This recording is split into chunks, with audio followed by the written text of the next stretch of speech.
welcome back to my YouTube channel. Today I am going to discuss about difference between 220 volt and 440 volt. काफी important question है. इससे related questions आपसे interview में पूछे जा सकते हैं. So here you can see.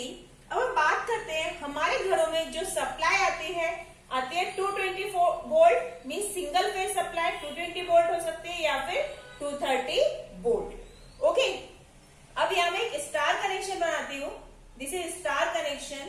मैं आपको स्टार कनेक्शन और डेल्टा कनेक्शन ऑलरेडी बता चुकी हूँ. डिस्क्रिप्शन बॉक्स में लिंक दी गई है, आप उससे समझ सकते हैं. Here this is R Y and B. Okay, this is R phase winding and this is Y phase winding. This is blue phase winding.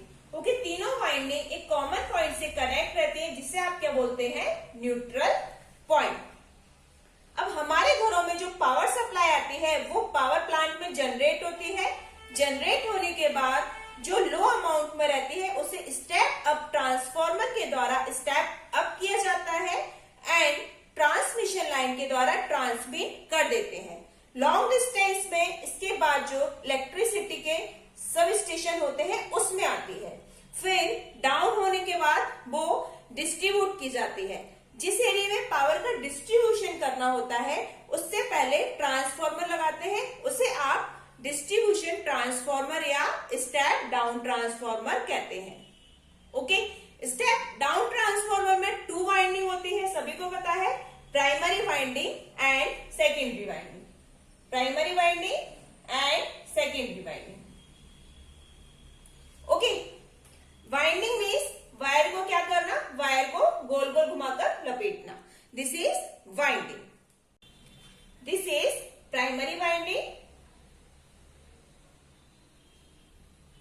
And this is secondary winding.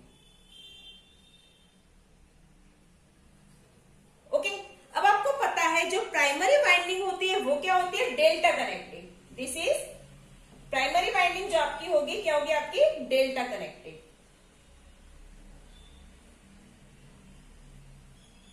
And जो आपकी सेकेंडरी वाइंडिंग होगी वो होगी आपकी star connected. यहां आप देखेंगे जो आपकी प्राइमरी वाइंडिंग है डेल्टा कनेक्टेड है. This is R Y and B. Okay, ये आपकी क्या है, इसमें कोई भी कॉमन पॉइंट नहीं है, मींस न्यूट्रल पॉइंट नहीं है. ओके, मींस न्यूट्रल पॉइंट से कनेक्ट नहीं है. इसलिए आप क्या कहेंगे, जैसे किसी भी ट्रांसफॉर्मर में देखेंगे जो डिस्ट्रीब्यूशन के लिए यूज किया जाता है उसमें इनकमिंग क्या होते हैं आपके 3 वायर. इनकमिंग आपके 3 वायर एंड आउटगोइंग आपके क्या होंगे, ये सेकेंडरी वाइंडिंग का diagram means this is star connection. इसमें आपके पास क्या है, 4 वायर है, 1 2 3 4. मीन्स हम कह सकते हैं इसमें क्या होगा, इनकमिंग 3 वायर होंगे एंड आउटगोइंग 4 वायर मिलेंगे. ओके, न्यूट्रल को भी किया जाता है, न्यूट्रल को भी जो ट्रांसफार्मर का न्यूट्रल होता है इसे भी आप ग्राउंड करते हैं. क्यों, जिससे शॉक नहीं लगे. ओके, अब जो आपका फेज वोल्टेज होगा means this is phase, this is phase, this is phase. Okay, and this is neutral. जो आपका फेज वोल्टेज होगा मीन्स इसका वोल्टेज आपका क्या हो सकता है, 220 वोल्ट हो सकता है, 230 वोल्ट हो सकता है, 215 वोल्ट हो सकता है या फिर कुछ और. मीन्स ये क्या 220 या 230 वोल्ट के अप्रोक्सी होगा. अब हम क्या करेंगे, अब हम एक मल्टीमीटर लेते हैं. This is multimeter.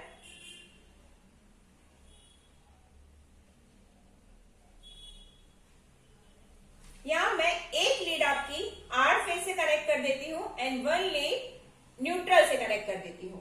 ओके, तो जो वोल्टेज आएगा वो आपको क्या मिलेगा, फेज वोल्टेज मीन्स 220 वोल्ट या 230 वोल्ट. ये आपको क्या मिलेगा, जो आर और एन के बीच जो हम मेजर करेंगे वोल्टेज होगा आपका फेज वोल्टेज.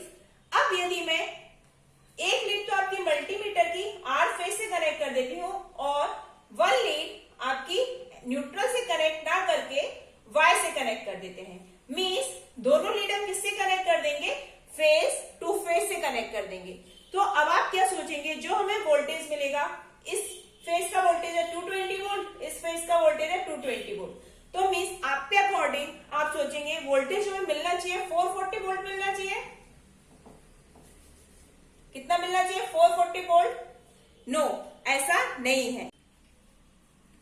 यहां हमें 440 वोल्ट नहीं मिलेगा। कैसे, आप देख लेंगे। जैसे आपने formula star and delta connection में पढ़ा हुआ है, line voltage equal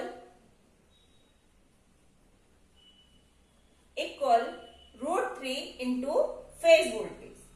okay, line voltage क्या होता है?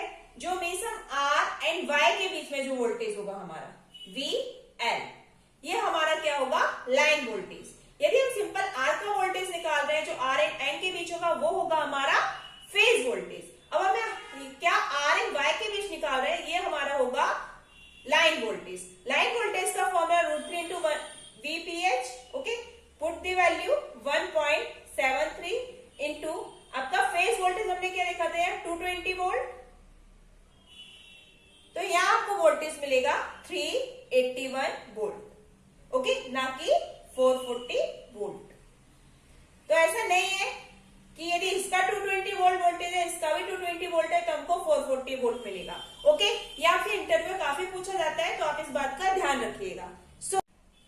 तो अब हमारी इससे ये बात क्लियर हो जाती है कि यदि हम फेज और न्यूट्रल के बीच में जो वोल्टेज निकालेंगे, उसे आप बोलेंगे phase voltage. Phase and neutral के बीच में, आर एंड इन के बीच में निकालेंगे तो हमारा होगा फेज वोल्टेज। एंड फेज के बीच में मीन्स आर वाई के बीच में, वाई बी या फिर बी आर के बीच में हम जो वोल्टेज निकालेंगे, आर बाय बी या फिर बी आर, ये आपका क्या होगा? Line voltage. अब हमारी इससे एक बात क्लियर हो गई है।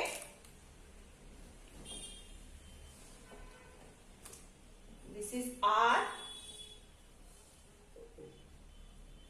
And this is and this is bye.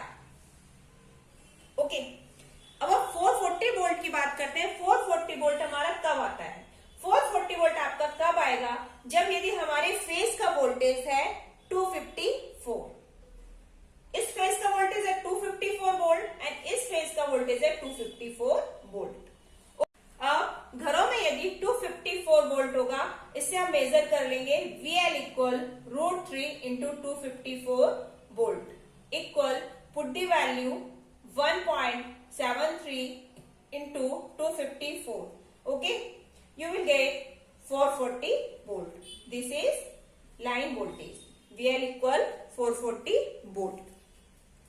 आपको याद रखना है 440 वोल्ट हमेशा दो फेज के बीच में मेजर होगी, आर से वाई, वाई से बी या फिर बी आर के बीच में।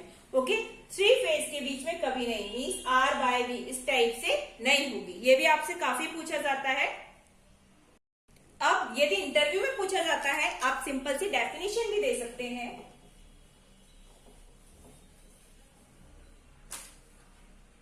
220 volt means the voltage across any one phase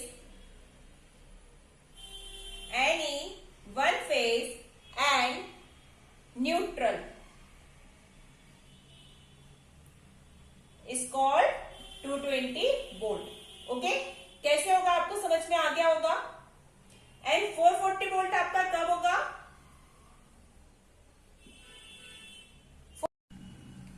the voltage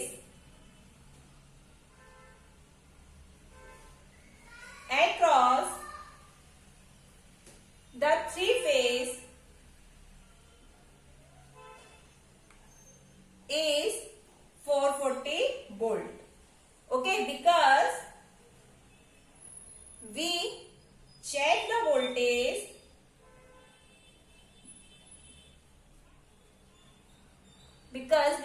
voltage between any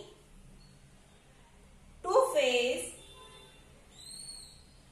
R by B or BR or BR. Okay, means 440 volt कोई भी टू फेज के across major करते हैं. Okay, thank you friends. ये simple सी definition आप interview में दे सकते हैं.